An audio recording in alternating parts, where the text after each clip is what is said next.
Beneath 6 kilometers of crushing Atlantic darkness lies a world frozen in time, the Titanic's middle deck. Once filled with life, light, and laughter, it now sleeps in silence. Every room, every corridor, every relic tells a story not of death, but of how memory endures beneath the sea.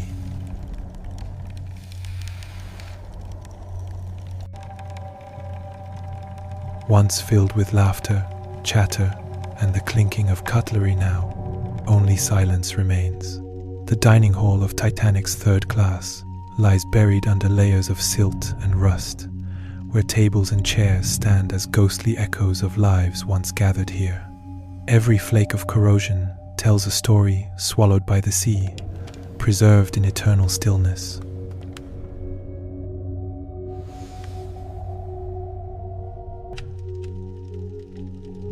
A sanctuary of luxury and warmth, now consumed by cold darkness. The Turkish bath of Titanic lies beneath centuries of ocean breath, mosaic floors fractured, bronze fixtures fading into the silt. Coral and algae have claimed its beauty, transforming a place of relaxation into a cathedral of decay and silence.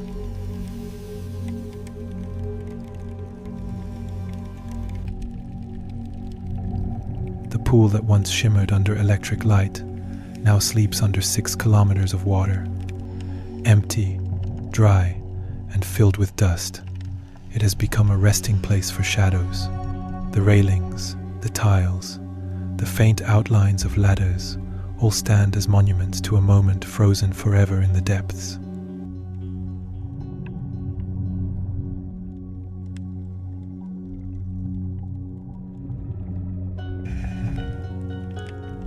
Here, time has undressed everything. Lockers stand open, their contents long dissolved into the sea. A cracked mirror reflects only drifting silt and the faint outline of a forgotten presence.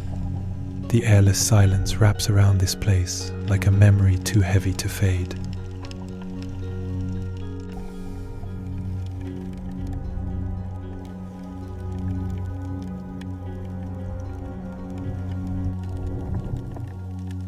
The corridor stretches endlessly into blackness, lined with doors that lead nowhere.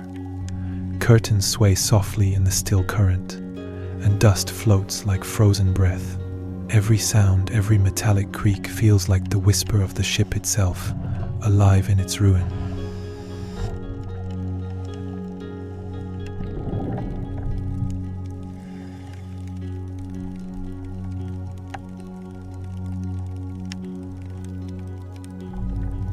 Once a place of noise and steam, now nothing moves. Rusted machines sit silent beneath the weight of the deep, their pipes twisted and broken. A single droplet of water slips through a crack above, as if the ship itself still leaks memories from a world long gone.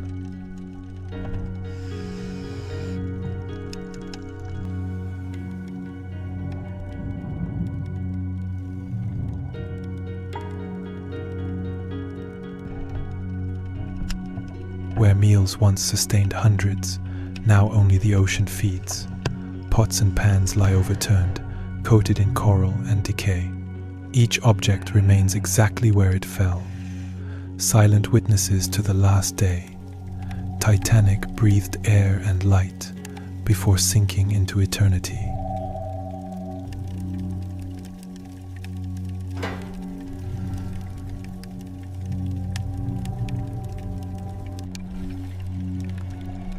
Titanic's pantry, once filled with life, flavor, and movement, is now a graveyard of glass and wood.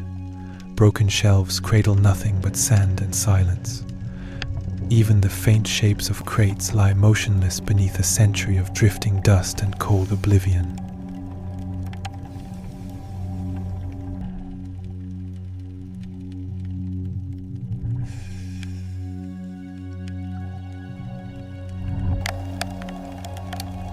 This small room once carried laughter, music, and card games shared between travelers.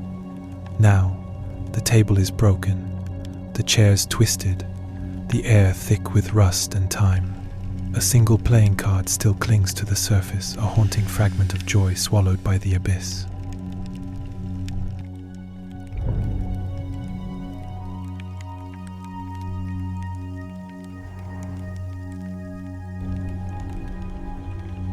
A place of cleansing now lies buried in filth and corrosion. Porcelain tubs cracked and silent, their elegance replaced by marine growth and decay. From the mouths of broken pipes, faint bubbles rise like the ship itself, exhaling its last breath into eternity.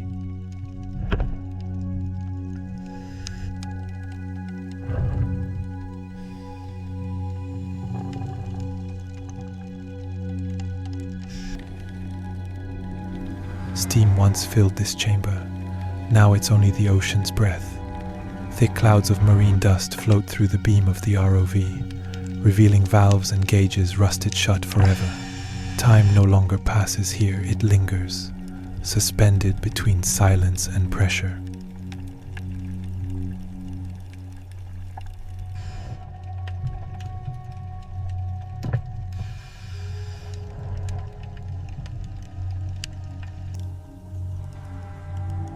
Titanic's storage holds not belongings, but memories. Collapsed trunks, faded fabrics, and eroded brass locks speak of human stories sealed in iron and salt. A place where the personal became eternal, lost, but never gone, resting beneath the endless weight of the sea.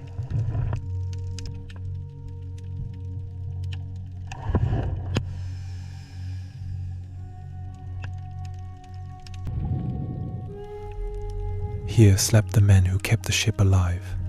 Their bunks now lie broken, frames twisted and eaten by rust. The tools, the boots, the nameplates, all remain as fragile relics of duty and sacrifice, preserved in the cold tomb of the deep Atlantic.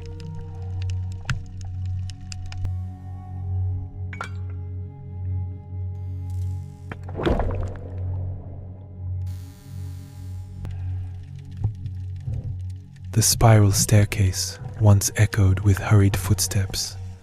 Now it winds into darkness, wrapped in coral and dust. The ROV's light traces its fragile curves, and every flicker of movement feels like the heartbeat of something that refuses to die.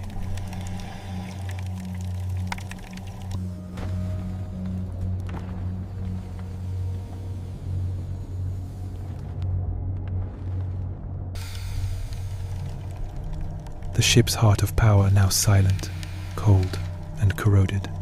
Gauges locked at zero, wires frayed into dust. For a fleeting moment, a faint spark flickers in the dark, perhaps reflection, perhaps memory, the ghost of electricity that once gave life to Titanic's pulse.